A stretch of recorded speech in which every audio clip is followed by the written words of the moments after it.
Zephaniah chapter 1 verse 3. I will sweep away man and beast.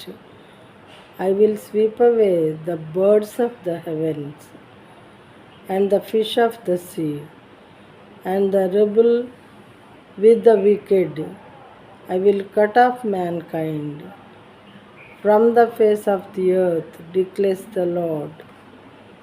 మనుషులనేమి పశువులనేమి నేను ఊడ్చివేసేదను. ఆకాశ పక్షులనేమి సముద్ర మత్స్యములనేమి దుర్జనులనేమి వారు చేసిన అపవాదములనేమి నేను ఊడ్చివేసేదను. భూమి మీద ఎవరినూ లేకుండా మనుష్య జాతిని నిర్మూలము చేసేదను. ఇదే యెహోవా వాక్కు. దేవుని కోపం వచ్చినప్పుడు ఈ విధంగా చెప్పారనమాట, చెప్పించారు మనుషులతో. ప్రతిదాన్ని సమస్తాన్ని ఊడ్చివేస్తాను అని చెప్పి చెప్పించారు.